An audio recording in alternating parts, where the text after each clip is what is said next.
Introduction to Microsoft Excel. Microsoft এক্সেলে কি থাকে কি না থাকে কি হয় না হয় এইসব বিষয়গুলো বলতে হবে স্টুডেন্টদের।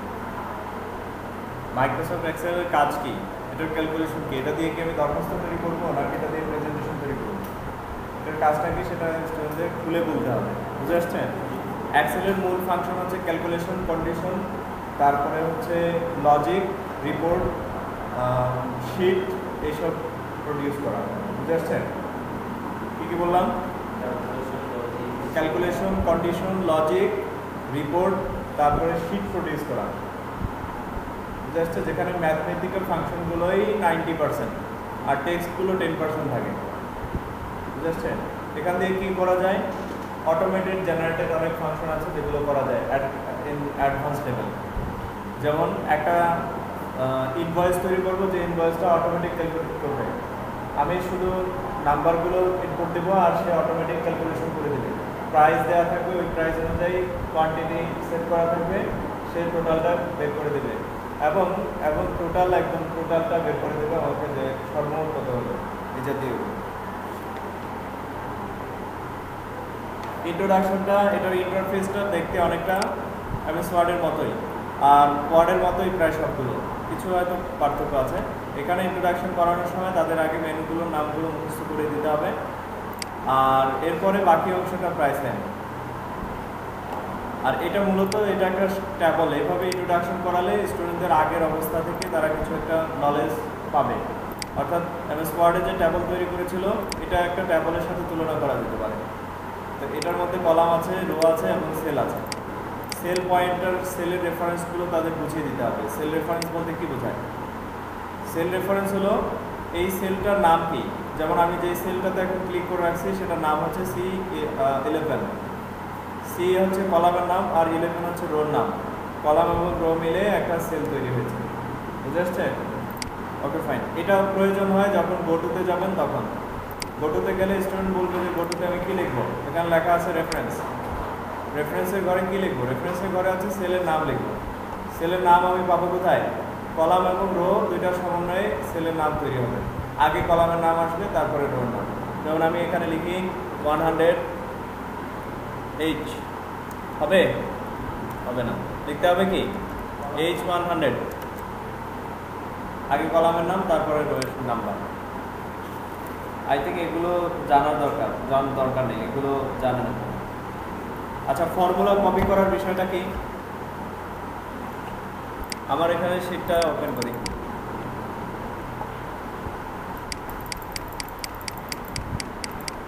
ফর্মুলা যেমন ধরেন এখানে একটা ফর্মুলা আমি যদি লিখি ইকুয়াল টু সাম, নাম্বারগুলো সিলেক্ট করে দিয়ে তারপরে ব্র্যাকেট ক্লোজ করলাম, এন্টার করলাম। এটা কি নাম্বার নাকি ফর্মুলা? এটা একটা ফর্মুলা। এই জন্য ফর্মুলা যখন লিখবো তখন ফর্মুলাকে নাম্বারের সাথে আলাদা করতে হবে, কারণ অনেকগুলো ফাংশন আছে। যেমন আমি যদি শব্দ ফাইন্ড করতে যাই তাহলে ফর্মুলাগুলো ক্যালকুলেট করবে না, অর্থাৎ ফাইন্ড করে আমাকে ফর্মুলা আমাকে কোনো নাম্বার দেবে না, আমাকে ডিজিটগুলো থেকেই ক্যালকুলেট করতে হবে। বুঝে আসছে? আচ্ছা, এটা কপি করার 3টা ওয়ে আছে। এভাবে সিলেক্ট করে ফিল এবং ডাউন, তাহলেও ফর্মুলাটা কপি হয়ে যাবে। বুঝে আসছে? অথবা এখানে ধরে এইভাবে করা যায়, এটা তো সবাই জানে। আরেকটা ওয়ে আছে, এখানে যদি আমি ডাবল ক্লিক করি তাহলেও ক্লিক হয়ে যাবে। বুঝে আসছে? আচ্ছা, ম্যাক্সিমাম, মিনিমাম এবং অ্যাভারেজের সূত্র দেওয়া আছে, এগুলো সবাই জানে। তারপরে আছে ক্লোজ করা, ফাইল ওপেন করা, তারপরে সেভ করা, পাসওয়ার্ড দিয়ে সেভ করা, orientation, paper size, margin, header and footer. Header and ফুটারে কার কার প্রবলেম আছে এখানে? হেডার অ্যান্ড ফুটারটা হচ্ছে এখানে যদি আমি এক্সেলে যদি আমি হেডার অ্যান্ড ফুটারে ক্লিক করি তাহলে এটার ভিউ চেঞ্জ হয়ে যায়। ভিউটা চেঞ্জ হয়ে জাস্ট এখানে আমাকে ওই যে পেপার লেআউট, পেজ লেআউটে নিয়ে আসবে। আর এক্সেলের মধ্যে আমি গতকালকে বলেছিলাম এক্সেলের মধ্যে 3টা কলাম হয়, হেডার এবং ফুটারে 3টা কলাম। তো 3টা জায়গায় আমি যে কোনো জায়গায় আমি যা খুশি লিখতে পারি। এখানে যদি নাম্বার দিতে চাই, এখানে পেজের নাম অর্থাৎ ডকুমেন্টের নাম, আর এখানে যদি আমি অন্য কিছু রাখতে চাই, ডেট রাখতে চাই, তাহলে রাখতে পারি। ওকে, তো আগের অবস্থানে যাওয়ার জন্য আমাকে ভিউতে যেতে হবে, তারপরে নর্মালি ক্লিক করলেই চলে আসবে। এখন একটা প্রশ্ন, আমি যখন এখানে লেআউটে চলে গেলাম, অর্থাৎ লেআউট চেঞ্জ করলাম, তখন এখানে একটা দাগ আসছে। দাগটা কিসের বলেন তো? হ্যাঁ, এটা হচ্ছে পেজের এরিয়া, পেজের যে এরিয়া বা বাউন্ডারি, একটা পেজ কতটুকু পর্যন্ত প্রিন্ট হবে সেটার দাগ এটা, অর্থাৎ এটা একটা এরিয়া। এই এরিয়ার ভেতরে যেটুকু আছে এটুকু একটা পেজ, তারপরে আরেকটা পেজ, এরপরে নিচে আরেকটা পেজ, এভাবে পেজগুলোকে আলাদা করেছে সেটা বোঝা যাচ্ছে। তা এখন এই যে অ্যাভারেজ বাইরে চলে গেছে, আমি যদি অ্যাভারেজকে ভেতরে নিয়ে আসতে চাই অথবা অ্যাভারেজকে আমার প্রিন্ট করতে হবে, আমি দেখে আসি প্রিন্ট প্রিভিউতে, এখানে দেখছি অ্যাভারেজ নেই, আছে নেই। সো আমাকে করতে হবে পেজ সেটআপে গিয়ে আমি এখান থেকে একটু মার্জিন কমিয়ে বেশি দিতে পারি। যেমন এখানে আমার 75 আছে, আমি হাফ ইঞ্চি করে দিই, এখানেও হাফ ইঞ্চি করে দিই। ওকে, তাহলে এবার চলে আসছে। এখন যদি আমি প্রিন্ট প্রিভিউ করি তাহলে অ্যাভারেজ চলে আসছে না? ওকে, বুঝে আসছে এরিয়া? অনেক প্রশ্ন করে, অনেক স্টুডেন্ট প্রশ্ন করে, প্রশ্নের উত্তর জন্য তোমরা দিতে পারো। এখানে এই দাগটা কেন আসলো বলো তো? এটা হচ্ছে প্রিন্ট এরিয়া, পেজ এরিয়া না, প্রিন্ট এরিয়া। কতটুকু প্রিন্ট হবে একটা পেজ সেটা বোঝানোর জন্য। আচ্ছা, এখানে ফাইন্ডের ব্যাপারে একটু সমস্যা আছে। ফাইন্ডের সমস্যা হলো, যদি আমি কোনো শব্দ ফাইন্ড করতে যাই, একটু অ্যাডভান্স, এটা একটু লক্ষ্য করো। ফাইন্ড যদি আমি 1 লিখি তাহলে সে আমাকে খুঁজে দেয় এখানে 51,000 আছে, তাহলে 51-র মধ্যে যেই 1 আছে সেই 1টাকেও সে ক্যালকুলেট করছে। শুধুমাত্র 1 আছে এরকম সংখ্যাকে সে খুঁজে বের করেনি, যত জায়গায় 1 আছে সবগুলো বের করে দিছে। বুঝে আসছে? যদি আমার এক্স্যাক্টলি 1 খুঁজতে হয়, যেমন এই 1 আছে, আমি শুধু এটাই খুঁজতে চাই, তাহলে এখানে অপশনে যেতে হবে ম্যাচ এন্টায়ার সেল কন্টেন্টস, এই ফাংশনটাতে চেকমার্ক করে দিতে হবে, অন করে দিতে হবে। এটা অন করে দিলে এবার যদি আমি ফাইন্ড করি তাহলে শুধুমাত্র পুরা সেলে যেই সংখ্যাটা আছে সেই সংখ্যাটা সে খুঁজে পাবে। বুঝে আসছে? যেমন আমি 5 লিখি, 5 কিন্তু কোথাও নাই, পরিপূর্ণভাবে শুধু 5 নাই। এখন যদি লিখি 5900 তাহলে সে খুঁজে পাবে। বুঝে আসছে?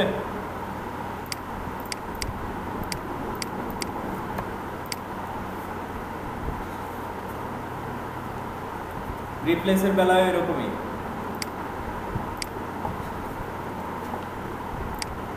এই যে এখানে যদি ম্যাচ এন্ট্রিজ পুরোটা দিয়ে দিই তাহলে সে পুরো সংখ্যাটাকে খুঁজে পাবে। অন্যথায় সব জায়গায় যেখানেই 1 পাবে সেখানেই দেখা গেল ওই রিপ্লেসের যে সংখ্যাটা হবে সেই সংখ্যাটা জুড়ে দেবে। তাহলে আমি চাচ্ছি 1-এর জায়গায় 50 হবে, তাহলে সে যত জায়গায় 1 পাইছে, যেমন এখানে 10% আছে, তো 1কে ফালাই দিয়ে সে 50 লিখে দেবে, তাহলে 5000% হয়ে যাবে। ডেট ফিলের সময় এখানে কিছু ফাংশন আছে, যেমন জানুয়ারি, ফেব্রুয়ারি, মার্চ, এপ্রিল এগুলো লিখলে তো আসে, স্যাটারডে, সানডে এগুলো লিখলেও নাম অটোমেটিক নাম্বার চলে আসে। জানো এটা? এখানে আরেকটু ফাংশন আছে। ফাংশনটা হলো, যদি তুমি সিরিয়াল নাম্বার দিতে চাও কিভাবে দিবে? এবার কোথায় স্টপ হবে, কোন জায়গায় যে শেষ হবে সেটা এখানে দিতে হবে যদি সিরিয়াল নাম্বার দিতে চাই। বুঝে আসছে? সিরিয়াল নাম্বার দিতে চাইলে কোন জায়গায় শেষ হবে সেটা দিতে হবে। আর এখানে ফাংশন আছে, এখানে রো সিলেক্ট করা আছে, তার মানে নিচের দিকে আসবে, তাই না? পাশে চলে যাবে। কলাম সিলেক্ট করে দিলে নিচে আসবে। এখন দেখো অটোমেটিক সিরিয়াল নাম্বার চলে আসছে।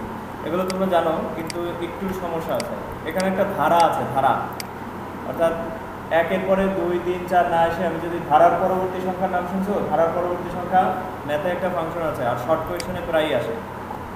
অর্থাৎ ধারার পরবর্তী সংখ্যাটা কত হবে, যেমন এখানে 1 আছে, 1-এর পরে 3 আসবে, 2 না এসে কি করে করবো? এটা 1 লিখলাম, 1 লিখে ফিলে যাব, সিরিজ, এখানে স্টেপ ভ্যালুর জায়গায় এখানে দেবো 3, তাহলে 1-এর পরে 3 গ্যাপ করবে, তারপরে আসবে তার পরবর্তী সংখ্যাটা, ভ্যালু হবে আমি এখানে দিলাম 100।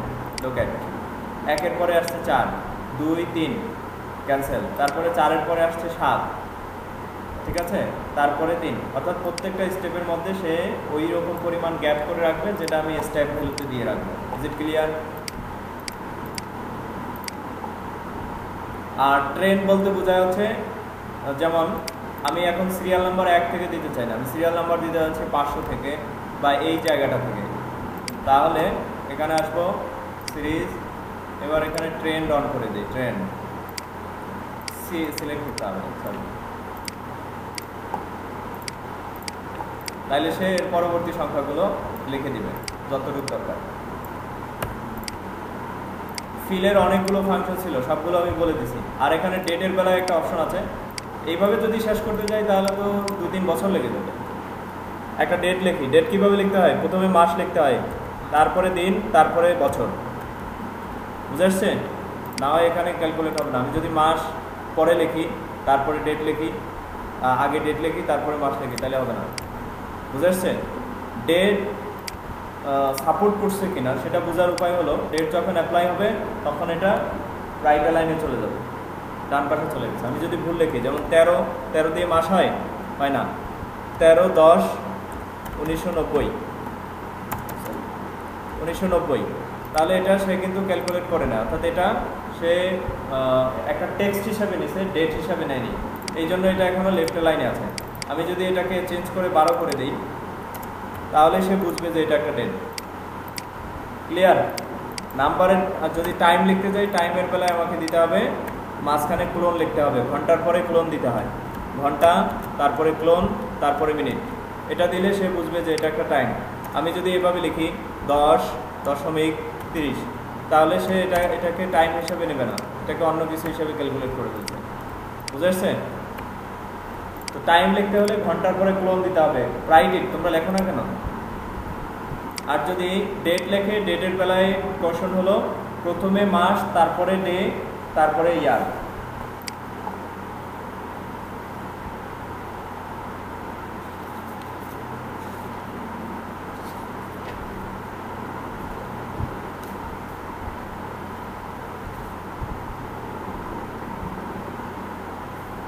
আচ্ছা, আরেকটা ব্যাপার এখানে বলি যে তোমরা যখন ইনসার্ট রো এবং ইনসার্ট কলাম বোঝাবে, কিভাবে বোঝাবে? যেমন আমি যদি এখানে ইনসার্ট রো করি, ইনসার্ট কোথায় থাকে? এক্সেলের হোমে থাকে না ইনসার্টে থাকে? হ্যাঁ, অনেকে আবার খুঁজতে খুঁজতে ইনসার্টের মধ্যে খুঁজতে খুঁজতে হারান হয়ে যাবে। ইনসার্ট থাকে হচ্ছে এক্সেলের হোমের মধ্যে, যে এখানে। তো আমি এখানে 29 নম্বর সেলে মাউস পয়েন্টার রেখে আমি এখানে ইনসার্টে গিয়ে এখান থেকে একটা রো বাড়াচ্ছি, তাহলে এখানে স্টুডেন্ট বুঝতে পারবে রো বাড়লো কি বাড়লো না। তাহলে এটা বোঝানোর উপায় কি? নিচে একটা লেখা লিখি, উপরে একটা লেখা লিখি, মাঝখানে কয়টা রো ফাঁকা আছে? 2টা। এবার ইনসার্ট রো করি, এখন তাকে প্রশ্ন করি এখন কয়টা হলো? 3টা। একইভাবে যদি কলাম বাড়াবো তখন এভাবে একটা এরিয়া সেট করে নেব, মাঝখানে 1-2টা কলাম ফাঁকা রাখবো। এরপরে এসে তাকে জিজ্ঞাসা করব যে এবার কয়টা হলো, সে বলবে 2টা, তাহলে ঠিক আছে। আর যদি না বুঝে তাহলে এরপরে আর কিছু করার নেই।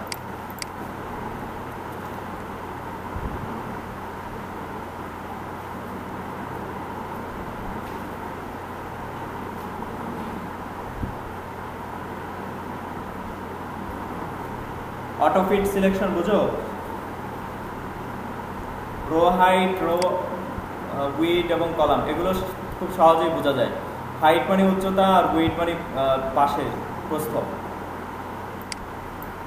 এটা হচ্ছে উইড, আর এটা নিচের দিকে এটার নাম হচ্ছে হাইট। তো তোমরা এগুলো ফরম্যাটে গেলে পাবে, এখানে রো হাইট, রো উইড। কিন্তু এখানে আছে auto fit height, auto fit width. এটা কি করে হয়? যেমন এখানে একটা রো আছে, এটার ভিতরে অনেক জায়গা আছে, অর্থাৎ লেখার বাইরে এই কলামের মধ্যে লেখা যতটুকু জায়গা নিছে এর চেয়ে বেশি জায়গা নিছে তার দুই পাশে। তো এটাকে যদি আমি অটো ফিট উইড করি, অটো ফিট কলাম উইড করি, তাহলে সে এই জায়গাটুকু, এই যে অতিরিক্ত জায়গাগুলো কেটে দেবে। দেখো যতটুকু লেখার জায়গা আছে ততটুকু রেখেছে, বাকিগুলো কেটে দিছে। তার মানে এক্সট্রা স্পেস বা হোয়াইট স্পেসগুলোকে কলাপস করে দেয় যদি আমি auto fit selection, auto fit width অথবা অটো ফিট হাইট যেটাই হোক করি। বুঝে আসছে? উইড এবং হাইটের বেলায় একই অবস্থা।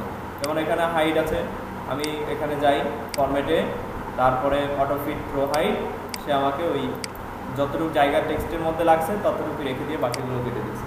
Is it clear? আচ্ছা, হাইটের বেলায় তোমাদের সমস্যা আছে। যদি কোনো লেখা, কোনো কলাম রো হাইট করি, যেমন এখান থেকে 10 থেকে 13 পর্যন্ত আমি হাইট করে ফেলবো, হাইট রোজ, আনহাইট হয়ে গেছে না, হাইট রোজ। তাহলে হাইট রো করলে এখানে 9 থেকে 9-এর পরে চলে আসছে 14, মাঝখানের গুলো ফাঁকা। আনহাইট কিভাবে করবো? এখন গিয়ে আনহাইট করলে হবে? আনহাইট কলাম কোনো কাজ হবে? হবে না। এই জন্য করতে হবে আগের একটা রো এবং পরের একটা রো দুইটা একসাথে সিলেক্ট করতে হবে। যেগুলো আমি হাইড করেছি তার আগের একটা এবং পরের একটা সিলেক্ট করব, করে এবার আনহাইড শিট কলামস।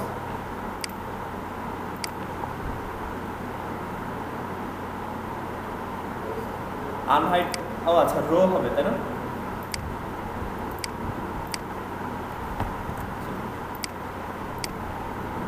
আনহাইড রোজ, তাহলে উপর থেকে একটা নিচ থেকে একটা সিলেক্ট করতে হবে। বুঝে আসছে?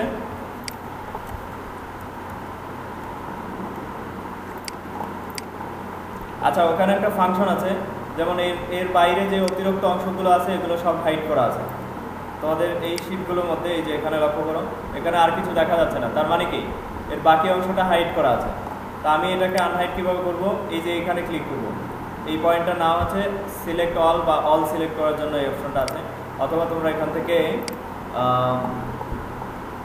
কন্ট্রোল এ প্রেস করলে হয় কিবোর্ড থেকে। এবার এখানে গিয়ে ফরম্যাট থেকে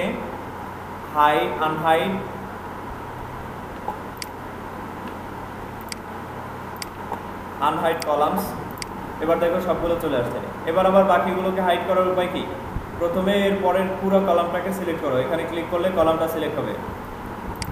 এবার control shift plus right arrow, তাহলে বাকি পরের যতগুলো কলাম আছে সবগুলো সিলেক্ট হয়ে গেল একসাথে। এবার ফরম্যাটে গিয়ে হাইড কলামস, তাহলে আমার এই অংশগুলো হাইড হয়ে গেল। ক্লিয়ার? হ্যাঁ, প্রিন্টের জন্য হাইড করতে হয় না, যদি অতিরিক্ত জায়গাটা তোমাকে ডিস্টার্ব করে তখন। মনে করো এর বাইরে তোমার কিছু লিখতে হবে না, তখন এটা করবে। আর এটার জন্য দেখালাম, আমাদের ওখানে সব কম্পিউটারে এরকম দেওয়া আছে, কোনো স্টুডেন্ট যদি প্রশ্ন করে তাহলে উত্তরটা দেওয়া যাবে। কোনো প্রশ্নের উত্তর যেন না দিয়ে থাকতে না পারো। আচ্ছা, প্রোটেক্ট ওয়ার্কশিট। আচ্ছা, আরেকটা বিষয় আছে অটো ফরম্যাট। অটো ফরম্যাট বলতে কি বোঝায়? অটো ফরম্যাট মানে এখানে যে ট্যাবলটা আছে এই ট্যাবলটার এখানে যে ট্যাবল এই যে ফরম্যাটিংগুলো আছে যেগুলো এখান থেকে করা আছে, তুমি ইচ্ছা করলে এগুলোকে এডিটও করতে পারো। এখান থেকে যে কোনো একটা ফাংশন সিলেক্ট করো। এটা আসলে দেখানোর কিছু না, এখানে কোনো স্পেশাল ফাংশনালিটি নাই। প্রোটেক্ট ওয়ার্কশিট বলতে কি বোঝায়? যেমন আমি যদি এখান থেকে কোনো একটা কিছু এডিট করতে চাই, এখন কিন্তু করতে পারতেছি, আর যখন ওই প্রোটেক্ট করবো তখন আর করা যাবে না। রিভিউ, প্রোটেক্ট শিট, এখানে কিছু ফাংশন আছে, প্রোটেক্ট ওয়ার্কবুক এবং প্রোটেক্ট শিট। দুটার মধ্যে পার্থক্য কি কেউ বলতে পারবে? এই দুটো অপশনের মধ্যে পার্থক্য কি? শিট এবং ওয়ার্কবুক।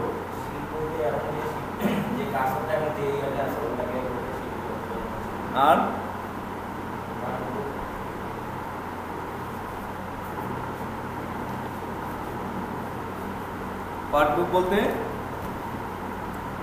ওয়ার্কবুক বলতে বোঝায় এখানে যত কয়টা শিট আছে সবগুলোতে প্রোটেক্ট হয়ে যাবে, সবগুলো প্রোটেক্ট হয়ে যাবে।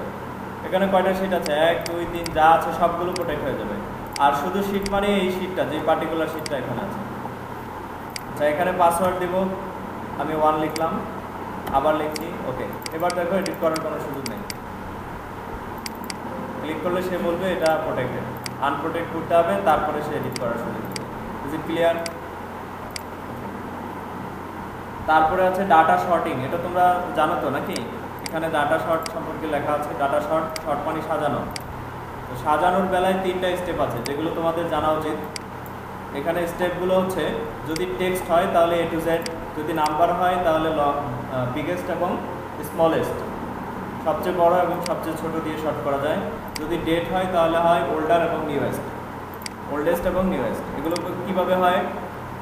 শর্ট, আমি যদি নেমটা যেহেতু টেক্সট এর ভ্যালু, এই জন্য A to Z short order আসছে। যদি এখানে স্যালারিতে যাই তাহলে চলে আসছে স্মলেস্ট টু লার্জেস্ট, অথবা লার্জেস্ট টু স্মলেস্ট। বড় সংখ্যা আগে ছোট সংখ্যা পরে, অথবা ছোট সংখ্যা আগে বড় সংখ্যা পরে। আর যদি ডেটে চলে যাই তাহলে এখানে আসছে oldest to newest to oldest. পুরাতন ডেটগুলো আগে আসবে, নতুন ডেট নিচে চলে যাবে, অথবা নিচের ডেট আগে আসবে, পুরাতন ডেট চলে যাবে, উপরে চলে যাবে। এরপরে আছে হলো সাবটোটালের সময় অবশ্যই শর্ট করে নিতে হবে, এটা হচ্ছে প্রথম কন্ডিশন। দ্বিতীয় হচ্ছে, তোমরা জানো যে কোনটাতে শর্ট করা হলো সেটা সিলেক্ট করতে হবে। করার পর এখানে কি ক্যালকুলেট করতে চাও এবং এখানে অনেকগুলো ফাংশন আছে, তুমি কোনটা করতে চাও সেটা সিলেক্ট করে দিয়ে যদি যোগ করতে চাও সাম, আর যদি কাউন্ট করতে চাও অ্যাভারেজ গড় বের করতে চাও, এগুলো তোমাদের জানা আছে। তারপরে এবার ওকে ফাংশনে ক্লিক করলে তাহলে তোমাকে টোটাল দেবে। এটা সুপার ইজি। আর ফিল্টার শব্দের অর্থ হচ্ছে নিষ্কাশন, ছেকে কোনো কিছুকে আলাদা করা। তাহলে এখানে অনেকগুলো বাটন তৈরি হয়েছে, আমি যদি নেমের জায়গায় সবগুলোকে তুলে দিয়ে শুধু দুজনকে রাখি, এই দুইজনের ডাটা আমাকে দেখাবে। আবার এখানে যদি ডিপার্টমেন্টের ঘরে এসে এগুলো যেগুলো আছে সেখান থেকে সব তুলে দিয়ে দুইটা রাখি, তাহলে সেই দুইজনের দুই ক্যাটাগরির ডাটা আমাকে দেখাবে। এখানে আছে আবার নাম্বার কত থেকে কত, আবার এখানে ডেট আছে 2008, 7, কোন ডেটের আমি ইনফরমেশনগুলো চাই সেগুলো আমাকে দেখাই নেবে। ওয়েল, এরপরে আছে হচ্ছে সিনারিও। এখানে এটা কেন করতে হয়, কিভাবে করতে হয়। প্রথম কাজটা তো হলো যে পিএমটি ফাংশনের কাজটা কি। এখানে দুইটা অপশন আছে একই সাথে। কাজটা হলো যে আমি যদি কোনো ইনস্টলমেন্ট বের করতে চাই, সেটা আগে বের করবো সূত্রের সাহায্যে। এখানে দুইটা কাজ, একটা হচ্ছে ইনস্টলমেন্ট বের করা, এটার জন্য আমি equal to PMT function use করব, করে এখানে সূত্রটা লিখবো। কি লিখতে হবে বলো তো? তারপরে ডিউরেশন ইন্টু 12, তারপরে minus total amount, bracket close enter. তাইলে এখানে যে ডলার সাইন আছে এগুলো চেঞ্জ করতে হবে, যদি চেঞ্জ করতে হয় তাহলে এখান থেকে এটাকে ক্যান্সেল করে দিতে হবে। যেহেতু আমাদের টাকা কি ডলার দিয়ে হবে? হবে না, তাহলে এটা জেনারেল নাম্বারে হবে। চলে আসছে, আমাদের কোনো ডলার সাইন নেই, টাকা এটা। ওকে, এটার পরের ফাংশনটা হলো, এটাকে বোঝানোর সবচেয়ে সহজ উপায় হলো, বেশিরভাগ মানুষ দেখি এটাকে বোঝানোর বেলায় খুব বেশি কঠিন করে ফেলে। সহজ করে বোঝাও। যেমন তোমার এই ফাংশনালিটি, এই কাজটা যে করলাম একজনকে টাকা দেওয়ার জন্য, অর্থাৎ 10 জন ক্লায়েন্ট আছে আমার, তো 10 জনকে একইভাবে দিব না, অর্থাৎ তার কারো সুদের সংখ্যা বেশি, কারো ডিউরেশন বেশি, কারো টাকা বেশি। তাহলে এটা করার জন্য আমি একই রেজাল্ট অনেকজনকে দেব। এইটা ধরো একজনের নাম লিখলাম আলমগীর, তাইলে এই ব্যক্তির হচ্ছে তাকে আমি এই হিসেব অনুযায়ী তাকে টাকা দিচ্ছি, তার মাসিক কিস্তি এত। এখন আমি আরও 10 জনকে টাকা দেব। এবার আমি সিনারিও ম্যানেজার সিলেক্ট করতে পারি, অ্যাড, এখানে গিয়ে আমি লিখলাম এবার জোনায়েদ। এখানে চেঞ্জিং সেল, তাকে আমি এই অংশটুকু সবগুলো চেঞ্জ করব, ইন্টারেস্ট রেট, তারপরে নাম্বার অফ ইয়ার, তারপরে হচ্ছে লোন অ্যামাউন্ট, এগুলো সব চেঞ্জ করব। এই জন্য এখানে এইটুকু সিলেক্ট করলাম। এরপরে ওকে। এবার আমি এখানে তাকে দেবো হচ্ছে 5%, তারপরে তার মেয়াদ হলো 3 বছর, তাকে টাকা দেওয়া হয়েছে 4 লাখ। এবার ওকে। এভাবে করে অ্যাড করতে থাকবো। অর্থাৎ বইতে যা আছে তা তো আছেই, বইতে পরে করাবে, আগে এভাবে সহজে করানোর চেষ্টা করবে। এবার অন্য একটা নাম লেখো, যেমন হাসানের, এটা তো আর দ্বিতীয়বার সিলেক্ট করতে হচ্ছে না। এবার তাকে এখানে মনে রাখতে হবে অবশ্যই পার্সেন্ট দিতে হবে, যেহেতু এটা একটা পার্সেন্টেজ ভ্যালু। এখানে লিখলাম 1 বছরের জন্য তাকে 1 লাখ টাকা দেওয়া হলো। ওকে, এবার এখানে সে শো করলে সে তার অপশনগুলো দেখতে পাবে। এভাবে 50 জনকে অ্যাড করলে তার 50 জনের ইনফরমেশন চেঞ্জ হবে। আর এখানে আরেকটা সবচেয়ে মজার বিষয় হচ্ছে সামারি। আমি এখানে যতজনকে অ্যাড করব তার সবার সামারি আমি এখানে তৈরি করতে পারবো। এখানে দেখো যে তৈরি হয়ে গেছে, তার নাম, তার কত টাকা হিসেব করা হয়েছিল, সব কিছু একসাথে। এই যে জোনায়েদ এবং হাসান, এই দুজনকে আমরা ক্যালকুলেট করেছিলাম। ওকে,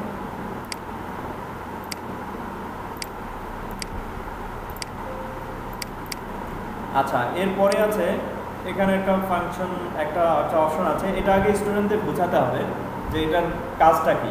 ইফ ফাংশনটা তুমি যদি একবার তাদেরকে বুঝাই দিতে পারো, তাহলে পরবর্তী কাজগুলো তোমার করতে সহজ হবে, তাদেরকে অত বেশি জ্বালাতন করতে হবে না। অর্থাৎ পরের যে কটা অপশন আছে সবগুলো ইফ ফর্মুলা দিয়ে করা, প্রায় স্যালারি শিট, মজুরি, এইসব এগুলো। তো মজুরির বেলায় এখানে হচ্ছে প্রথমে তাকে ওভারটাইম বের করতে শিখতে হবে। অর্থাৎ ওভারটাইম অনুযায়ী সে যেহেতু ওভারটাইমের জন্য 50 টাকা পায়, আর তার রেগুলার ডিউটি হলো 8 ঘন্টা, আর সে 8 ঘন্টার জন্য পায় 40 টাকা। এই জন্য সে ওভারটাইমটাকে আগে বের করতে হবে। কীভাবে?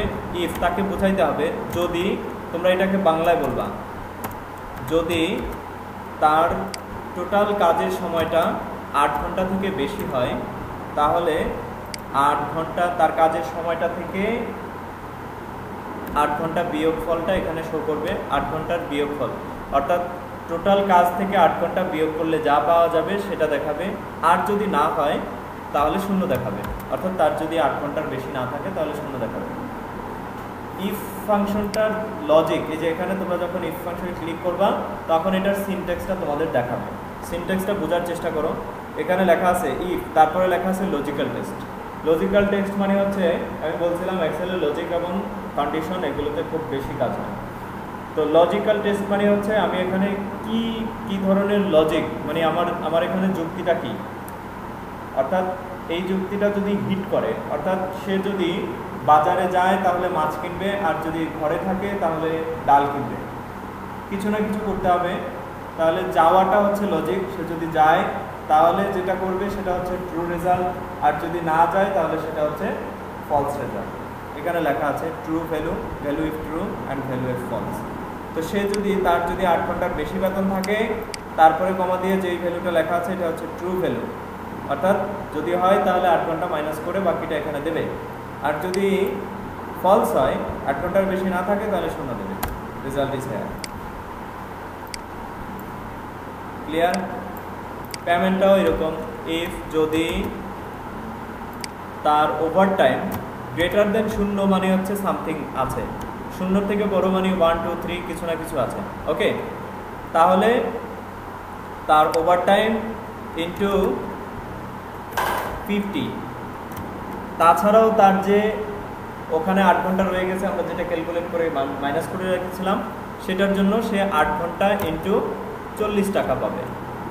এবার হচ্ছে ফলস রেজাল্ট, যাদের ওভারটাইম নাই তাদের জন্য সে যে কয় ঘন্টা কাজ করেছে তার জন্য সে 40 টাকা করে পাবে। Is it very clear to you? Okay, এরপরের অপশনটা হচ্ছে এখানে আছে কমিশন। আমি এই কমিশনটা পুরাটা লেখার আমার সময় নেই, আমি শুধু বেশ কিছু অংশ তোমাদের সাথে শেয়ার করব। যেমন দেখো, এটা একটা সূত্র, তো এই সূত্রটা আমি যদি স্পেস দিয়ে দিই তাহলে এটা এখানেই দেখা যাবে। হ্যাঁ, তো এখানে দেখো লেখা আছে যদি তার সেল, এখানে সেলের উপর যেহেতু কমিশন দেওয়া হচ্ছে, এখানে তার সেলটা যদি 50,000-এর নিচে হয় তাহলে 2.5% পাবে। কিন্তু আরও অপশন আছে, তার সেলটা যদি 50,000-এর উপরে হয় তাহলে অনেকগুলো ভ্যালু আছে, এখানে আরও কিছু প্যারামিটার আছে যে জন্য অ্যান্ড ব্যবহার করা হয়েছে। অর্থাৎ 50,000 এবং 1 লাখের ভেতরে যদি হয় তাহলে সে পাবে 5%, আর যদি 1,50,000 থেকে 3 লাখের ভিতরে যদি হয় তাহলে সে পাবে 7%, আর যদি 3 লাখের উপরে যাই হয় তার জন্য সে 10% পাবে। বুঝে আসছে? তাহলে একই ইফের সূত্র যদি তোমার ভালো করে আয়ত্ত থাকে তাহলে তুমি এটাও পারবা, ওটাও পারবা, সব কিছু পারবে। এরপরে হচ্ছে বিদ্যুৎ বিল। বিদ্যুৎ বিলটাও একই রকম। এখানে দেখো, বিদ্যুৎ বিলটা হচ্ছে যদি 300 ইউনিটের চেয়ে কম হয় তাহলে প্রতি ইউনিটের জন্য সে পাবে, তাকে পে করতে হবে 3 টাকা 75 পয়সা।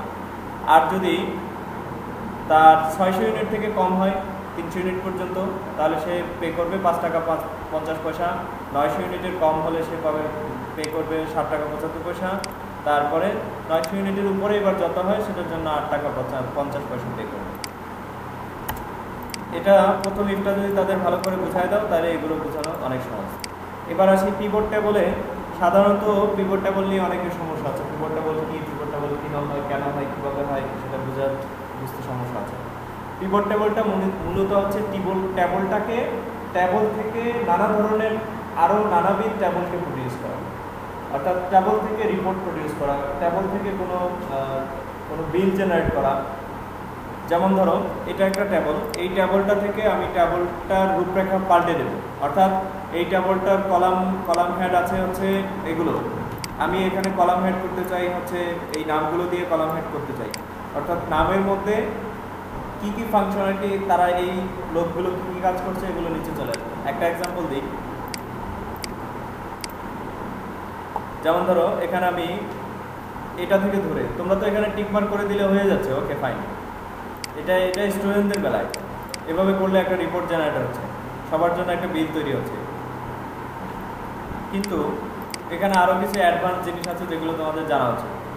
এখানে নিচে কিছু অপশন লেখা আছে, রিপোর্ট ফিল্টার, মানে রিপোর্ট ফিল্টার কীভাবে হবে, কলাম লেভেল কী হবে, তারপরে রো লেভেল কী হবে, ভ্যালু কী হবে। তো কলাম লেভেলে যদি আমি এখানে কলাম লেভেলে যদি আমি সেলসম্যানদের নাম দিই, এখানে দেখো উপরে কলাম লেভেলে চলে গেছে সেলসম্যানদের নাম, কিন্তু আমি কিন্তু ওই ট্যাবলটা দিয়েই করছি, নতুন করে ট্যাবল তৈরি করিনি অথবা কিছুই লিখিনি। বুঝে আসছে? চেঞ্জ। এবার হচ্ছে আইটেম দিয়ে যদি আমি কলাম হেড তৈরি করতে চাই, তাহলে আইটেমগুলো দিয়ে দেখো ট্যাবল তৈরি হয়ে গেছে। এবার তারপরে আসবে সেলস, তাইলে আইটেমের অধীনে সেল চলে আসছে, অর্থাৎ এই আইটেমটা টোটাল এতটা সেল হয়েছে। ডিস্ট্রিক্ট, এটার অধীনে ডিস্ট্রিক্টগুলো রো হাইডে রোর মধ্যে চলে আসছে। তারপরে মান্থ, সে কোন মাসে করছে সেগুলো চলে আসছে।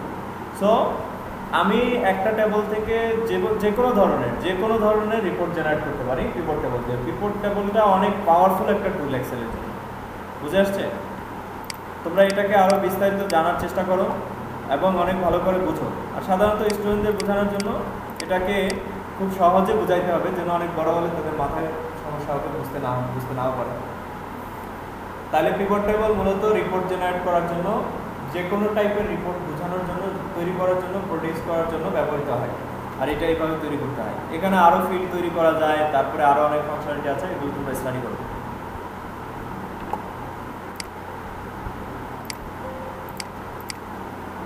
এরপরে analysis of share. Analysis of share বলতে কি বোঝায়, এটা দিয়ে কি করা যায়, এই ফাংশনগুলো।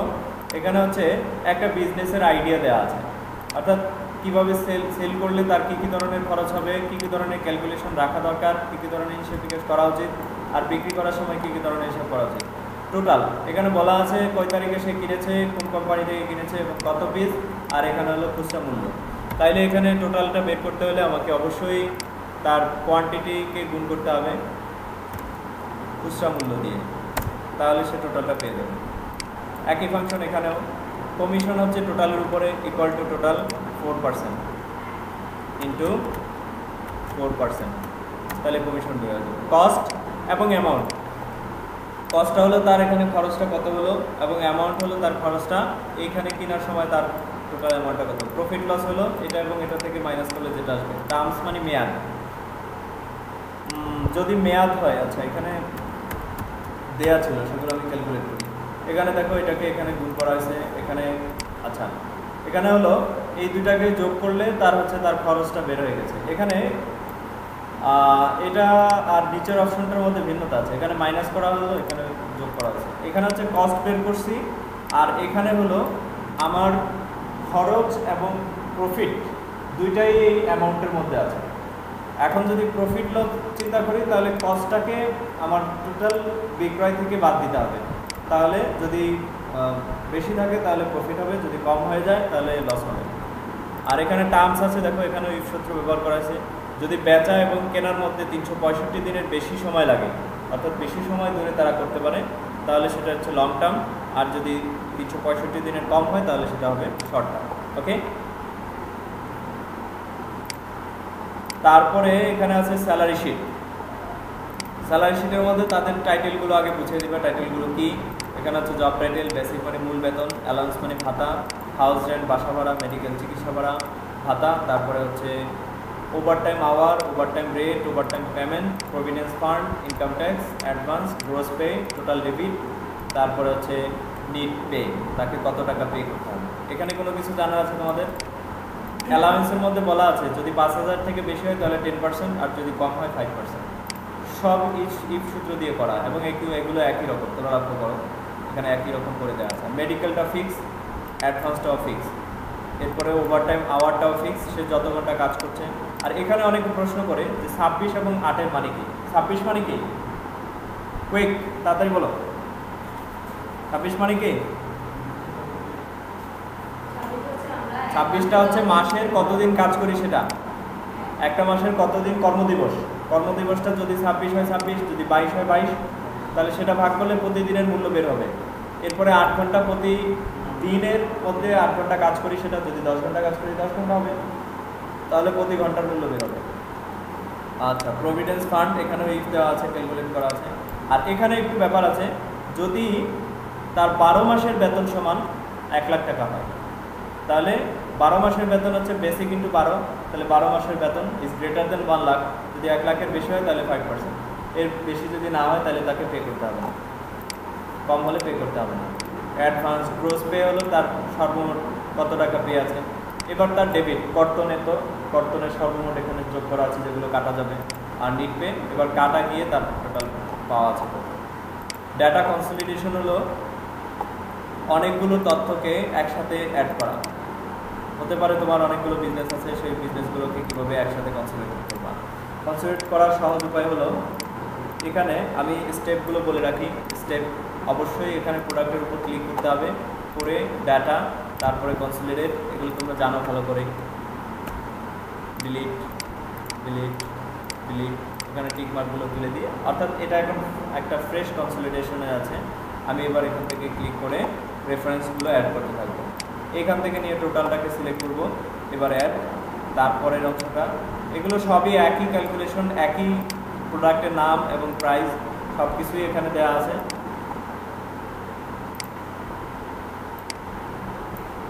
অ্যাড, এবার যখন শেষ হবে সর্বশেষ স্টেপে এবার এগুলোতে টিকমার্ক করে দিয়ে ওকে, তাহলে এখানে রেজাল্টটা চলে আসবে যে টোটাল 3টা শপে আমার টোটাল কতটা সেল হলো, কত টাকা বিক্রি হলো। এরপরে আসছে রেজাল্ট শিট, অর্থাৎ এখানে সিঙ্গেল রেজাল্ট শিট আছে এবং একটা স্কুল ওয়াইজ অথবা ক্লাস ওয়াইজ টোটাল একটা রেজাল্ট শিট আছে। তো সিঙ্গেল রেজাল্ট শিটে তোমরা এখানে প্রথমে গ্রেড বের করবা। গ্রেড বের করার সূত্রটা এখানে আছে, যদি সব ইফ সূত্র দিয়ে করা, যদি 80 থেকে বেশি এবং তার সমপরিমাণ হয় তাহলে A+, এভাবে দেওয়া আছে। আর এবার পয়েন্টটাকে ক্যালকুলেট করতে হলে যদি তার পয়েন্টটা যদি greater than or equal to 80 হয় তাহলে 5, এভাবে করে এটাকে ক্যালকুলেট করে নেবা। আর হচ্ছে অ্যাভারেজের মধ্যে এখানে একটু বলে রাখতে ক্লিয়ার করতে হবে 34 ডিভাইড বাই 8। এটা কেন? এটা এই জন্য যে এখানে যদি গ্রেড পয়েন্টের সর্বমোট এটা হয়, সর্বমোট যাই হয় সেটাকে যদি আমি এই সাবজেক্টগুলো দিয়ে ভাগ করি তাহলে এভারেজটা বের হবে। এখন এখানে যদি আমি সাম দিয়ে ক্যালকুলেট করি তাহলে এটার রেজাল্টটা আসবে না। কেন আসবে না? এটাকে তো আমার যোগ করতে হবে, কিন্তু এটা রেজাল্টটা আসবে না। কেন আসবে না? কারণ হচ্ছে এটা কিন্তু নাম্বার না, এটা হচ্ছে ফর্মুলা, এই জন্য এটা আসবে না। ফর্মুলাকে অন্য ফর্মুলা দিয়ে ক্যালকুলেট করা যায় না, এই জন্য আমাকে যোগ করতে হবে। এখানে প্রত্যেকটাকে যোগ করে করে তারপরে রেজাল্টটা বের করতে হবে যে টোটাল গ্রেড পয়েন্টটা কত। ওকে, 36, তাহলে এখানে আছে 34, ঠিক না? ব্যাঠিক 36, আর এখানে সাবজেক্ট আছে 8, তাহলে আমি এখানে রেজাল্টটা পেয়ে যাব। কিন্তু সব জায়গায় তো 50-50 আছে, এই জন্য এখানে করতে হবে। তোমাদের শেখায় লাভ নেই, তোমরা এগুলো কাজগুলো করো না। এখানে দিয়ে রাখলে 5 দিয়ে রাখলে কেউ বুঝবে 5 মানে 50, এখানে ডেসিমাল পয়েন্ট সেট করতে হবে, তখন সে বুঝবে যে তার এভারেজ পয়েন্টটা হচ্ছে 4.50। 4.51ও তো হতে পারে, 3ও তো হতে পারে, 9ও তো হতে পারে, ঠিক আছে? আর অ্যাভারেজ ক্যালকুলেশনের মধ্যে এখানে তাকে গ্রেড পয়েন্টটা এখানে ইন্ডিভিজুয়ালি সবাইকে দিতে হবে। এখানে সূত্র লেখা আছে, যদি এখানে 2 ধরনের ক্যালকুলেশন আছে, 33-এর নিচে হলে ফেল, এটাকে সবগুলোকে ইন্ডিভিজুয়ালি বলা আছে এখানে। আর এখানে আছে টোটাল অ্যামাউন্টের উপরে তাকে গ্রেড পয়েন্টটা এখানে সেট করা আছে। যদি 700 সমান অথবা তার বেশি হয় তাহলে A, যদি 600 সমান অথবা বেশি হয় তাহলে A-, এভাবে। আর তারপরে আছে জিপিএ গ্রেড বের করার জন্য, যদি সে A পেয়ে থাকে, A পাওয়ার অর্থ হলো 5.00, ঠিক আছে? আর যদি সে A গ্রেড পায়, A প্লাসের মানে হচ্ছে 5.00, যদি A গ্রেড পায় তাহলে 4, তাহলে A মাইনাস পেলে 3.5, B পেলে 3, C পেলে 2, D পেলে 1। বুঝে আসছে? ওকে, তারপরে আছে এখানে গ্রেড। তো সূত্রগুলো এখানে দেওয়া আছে, এগুলো তোমরা ভালো করে ক্যালকুলেশন করে জেনে নেবা। ওকে, ফাইন। বুঝে আসছে কি? আর কোনো প্রশ্ন আছে এক্সেল নিয়ে? তোমাদের কোনো কিছু জানা আছে?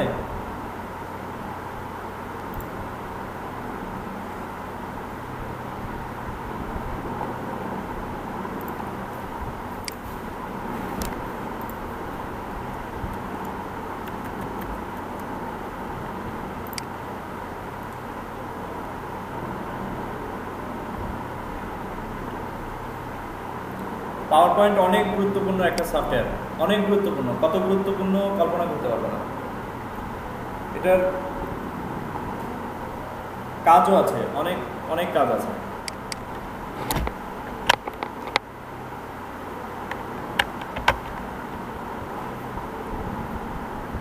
বেশ কাজও পাওয়া যায় মার্কেট প্লেসে প্রেজেন্টেশন তৈরি করার জন্য।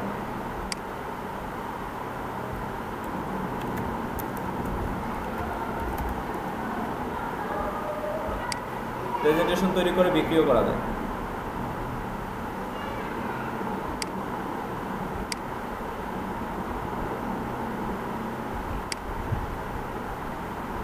আমি তোমাদের একটা উদাহরণ দেখাবো এখানে, তারপরে কাজটা শুরু করব। মনে হয় আমার পেন ড্রাইভে আছে।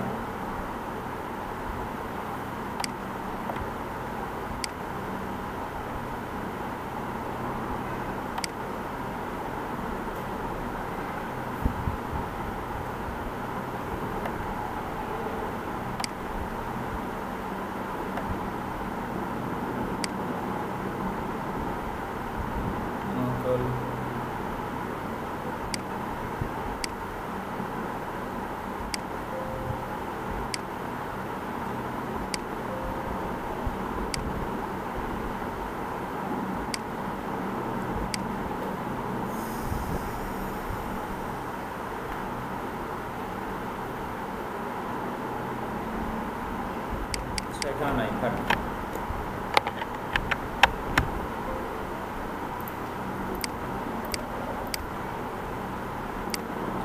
এখানে তোমরা এই যে এই পাশে এখানে কিছু টেমপ্লেট দেখবা, টেমপ্লেট, ইনস্টল টেমপ্লেট। এই টেমপ্লেটগুলো তোমরা লক্ষ্য করবা, এই টেমপ্লেটগুলো খুব ভালো কাজে আসবে। অফিস অনলাইন,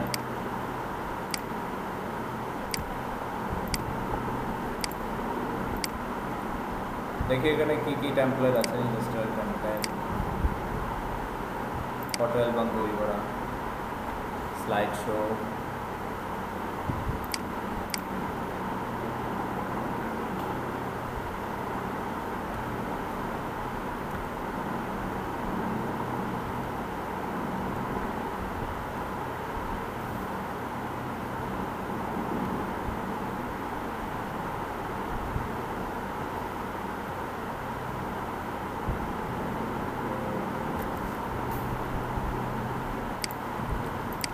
খারাপ না,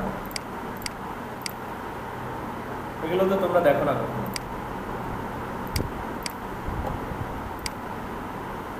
শুধু ছবিগুলোর সমন্বয়ে একটা স্লাইড তৈরি করে দিচ্ছি। পাওয়ার পয়েন্ট মানে হচ্ছে তুমি তোমার ইনফরমেশনগুলোকে কত সাজানো গুছানোভাবে মানুষের কাছে উপস্থাপন করতে পারো, এটার উপর তোমার জব ডিপেন্ড করতে পারে। যদি তোমাকে বলা হয় যে এই বিষয়টার উপর একটা প্রেজেন্টেশন রেডি করে চলে আসে, তো তোমার এটার উপরেই তোমার জবটা ডিপেন্ড করতে পারে, কম গুরুত্বপূর্ণ না। বুঝে আসছে? এখানে তোমাদের বিষয়টা হচ্ছে অনেক বিষয় বুঝতে হবে, ট্রানজিশন বুঝতে হবে, তারপরে হচ্ছে ফন্টের সাইজ, তারপরে কালার, কখন কোন কালার ইউজ করতে হবে সেগুলো বুঝতে হবে। কালারটা অনেক গুরুত্বপূর্ণ ব্যাপার। আর অ্যানিমেশন, কী ধরনের অ্যানিমেশন ইউজ করলে, কোথায় কী ধরনের অ্যানিমেশন ইউজ করবো সেইগুলো বুঝতে হবে। টাইমিংটা অনেক বড় একটা ফ্যাক্ট। যদি তুমি অটো টাইমিং সেট করতে চাও তাহলে টাইমিংটা অনেক বড় ফ্যাক্ট। তো এই বিষয়গুলো যদি মাথায় রাখো তাহলে সুন্দর প্রেজেন্টেশন তৈরি করতে পারবে আর স্টুডেন্টদের বুঝাইতে পারবে। এখানেও 4 নম্বরে আছে বইতে, ওয়েব পেজ হিসেবে কীভাবে সেট করা যায়। আমি তো এমএস ওয়ার্ডে বলেছিলাম ওয়েব পেজ কীভাবে হয়, কেন করতে হবে, এই জাতীয়গুলো। এখানে বেশ কিছু ফাংশন আছে যেগুলো এমএস ওয়ার্ডের মতোই, কীভাবে টেক্সট কপি করতে হয়, কাট করতে হয়, তারপরে রিপ্লেস, আনডু। এখানে কতগুলো স্ক্রিন আছে, এমএস ওয়ার্ডের মতো কিছু ভিউ আছে, 1 2 3 4 5 6 7টা। এই 7টা ভিউ আছে। এমএস ওয়ার্ডে যেমন 5টা আছে, এখানে 7টা ভিউ আছে।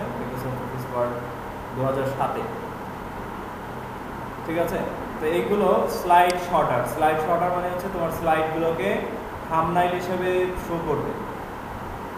এরপরে হচ্ছে নোটস পেজ। নোটস পেজ মানে এখানে যদি কোনো তোমার নোট থাকে এই স্লাইড নিয়ে, তাহলে সেই নোটগুলো এখানে শো করতে পারো। তা আমার ওই যেটা আমি খুঁজছিলাম সেখানে বেশ কিছু নোট দেওয়া আছে, প্রায় সব স্লাইডের মধ্যেই নোট দেওয়া আছে, যে নোট এখানে কী ধরনের কথা বলবে, কী আলোচনা আছে সেগুলো। তো তারপর আছে স্লাইড শো, তুমি যখন শো করবা তখন যখন ফাইনাল আউটপুট দিতে চাও তখন।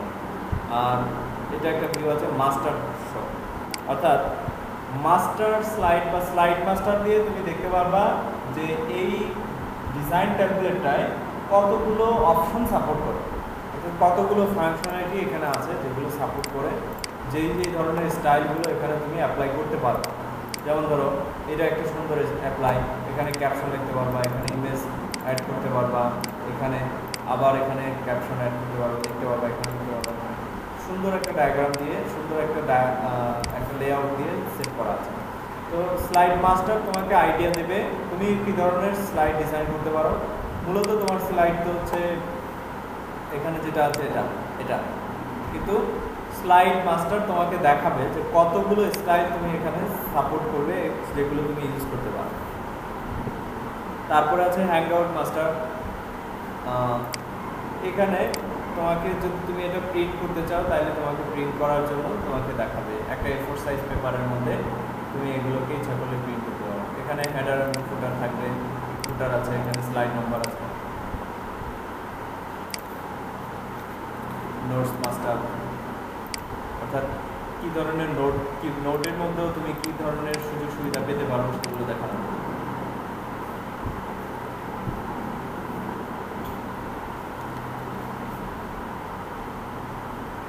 এগুলো না পারার কিছু আমি দেখছি না। মুভি অ্যাড করা, তারপরে ইমেজ অ্যাড করা, তারপরে অডিও অ্যাড করা করতে পারো তো? সহজ না? ইনসার্টে গিয়ে যে এখানে আছে, এখানে ক্লিক করলে তোমার যেখানে অডিও আছে সেখান থেকে অডিও অ্যাড করতে পারবা, ভিডিও অ্যাড করতে পারবা।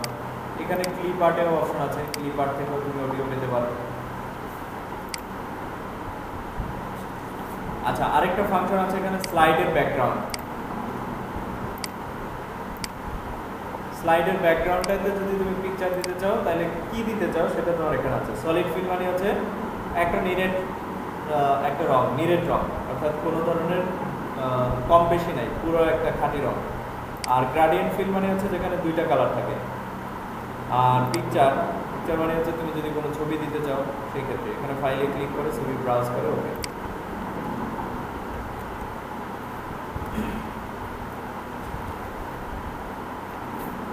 Font size, font change, transition হলো এই যে এখানে তোমরা দেখবা এগুলো হচ্ছে স্লাইড ট্রানজিশন, এখান থেকে ট্রানজিশন সেট করবা। আর অ্যানিমেশনগুলো থাকে, অ্যানিমেশনের ঘরে কাস্টম অ্যানিমেশন, এখানে তুমি যে কোনো একটা অপশন সিলেক্ট করে সেটাতে এখানে কিছু অ্যানিমেশন আছে, এগুলোর ক্লাসিফিকেশন আছে। এন্ট্রেন্স হলো তোমার স্লাইডটাতে মাত্র শুরু হচ্ছে এরকম কিছু ইফেক্ট যদি দিতে চাও তাহলে সেখানে এন্ট্রেন্স হবে। আর যদি এক্সিট মানে তোমার স্লাইড শেষ অথবা কথা শেষ বা কাজটা শেষের দিকে, তখন তুমি এক্সিট অ্যানিমেশনগুলো অ্যাপ্লাই করতে পারো। এক্সিট মানে বেরিয়ে যাওয়া বা শেষ হয়ে যাওয়া। রিহার্স টাইমিং বুঝো তো? আচ্ছা, একটা বিষয় আমি তোমাদের দেখাই দিই, সেটা হলো যে অ্যাকশন বাটন সম্পর্কে জানো তোমরা? অ্যাকশন বাটন, আরেকটা হচ্ছে হাইপারলিংক হলো যেমন এখানে আমি একটা ওয়েবসাইটের লিঙ্কের কথা বলে দিই যে একটা লিঙ্ক আমি এখানে দেব, ইনসার্ট, আপাতত আমি একটু স্যাম্পল অ্যাড করি, ফেসবুক আছে, টুইটার, অ্যাপল,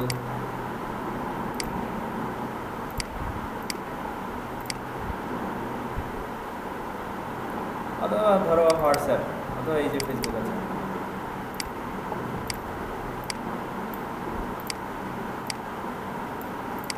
আচ্ছা, এখানে ধরো হোয়াটসঅ্যাপের নাম্বার দিয়ে দিলাম 008801998888 সামথিং। তারপরে ধরো এখানে ফেসবুকের লোকেশন বলে দিলাম rajcomputer.net, এর আগে হবে হচ্ছে fb.com/। তাইলে এটাকে যদি আমি একটা লিঙ্কেবল ফাইল তৈরি করতে চাই, অর্থাৎ এখানে ক্লিক করলেই সে চলে যাবে আমার ফেসবুক অ্যাকাউন্টে। তাহলে আমি এটাকে সিলেক্ট করলাম, সিলেক্ট করে এবার যাবো হচ্ছে ইনসার্টে, এখানে আছে হাইপার লিঙ্ক। তাহলে এখানে অ্যাড্রেসটা দিয়ে দেবো www.facebook.com/rajcomputer.net। ওকে, এবার ওকে করলে দেখা যাবে এটা একটা লিঙ্কেবল ফাইল হয়ে গেছে। এবার এখানে যদি তুমি কালার না দাও, কালার এখান থেকে চেঞ্জ করে নাও। ও ক্লায়েন্ট চলে আসছে।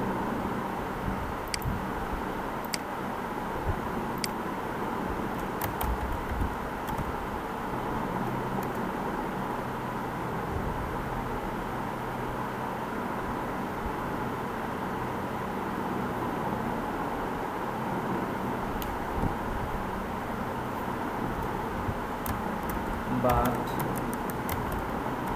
what about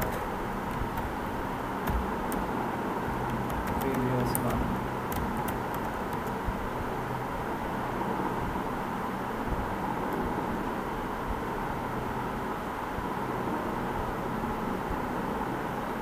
ওকে, তো এখান থেকে আমি যদি এটার কালারটা চেঞ্জ করতে চাই, তাহলে এটার যে টেক্সট কালার আছে সেখান থেকে টেক্সট কালার চেঞ্জ করে দেবো।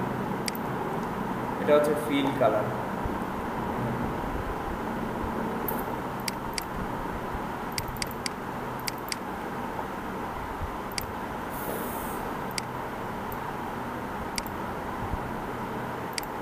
আচ্ছা, হাইপারলিংকে এখানে কালারটা চেঞ্জ করা যাবে না।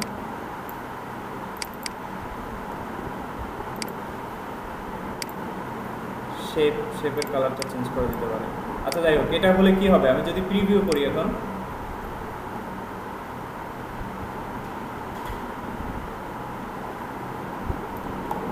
ওকে, তাহলে এটা যদি আমি এটাকে স্লাইড শো করি, তাইলে এখানে হ্যান্ড আসবে, আর এখানে আছে নিচে ওই ইউআরএলটা যেটা আমি অ্যাড করেছি সেটা দেখা যাচ্ছে। তো এখানে যদি আমি ক্লিক করি তাহলে সে আমাকে ফেসবুক অ্যাকাউন্টে নিয়ে যাবে। Is it clear? ওকে, এবার আসি অ্যাকশন বাটন বলতে কি বোঝায়। অ্যাকশন বাটন বলতে আমি হোম পেজের মধ্যে এখানে একটা ইনসার্ট, এখানে একটা শেপ তৈরি করি। এই শেপটার ভেতরে আমি এখানে লিখি যে এটা তো হোম স্লাইড, এখানে আর কিছু লিখতে হবে না। স্লাইড নাম্বার 2, এটাকে কপি করি, Ctrl+C Ctrl+V,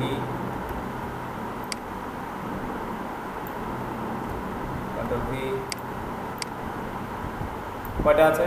1 2 3 4 5। আচ্ছা, সবগুলো দেখানোর সময় নেই এখন। 3 4, ওকে, 2 3 4, 1 নম্বর স্লাইড তো এটাই। তো আমি এখানে করব কি, 2 নম্বর স্লাইডে যাব এবং এখানে অ্যাকশনে ক্লিক করব। করলে হাইপারলিংক টু, সে এখানে আমি যদি এখান থেকে আমার 2 নম্বর স্লাইড না, আমি যদি স্লাইডে যাই, এখানে দেখো আমি 2 নম্বর স্লাইড সেট করে ওকে করলাম। Okay, action hyperlink to slide number 3, okay, 3 action hyperlink to slide number 4, okay. Okay, এখন যখন আমি এটা প্রিভিউ করতে যাবো, আচ্ছা এর আগে আমি এখানে একটু ভুল করে ফেলেছি মনে হয়।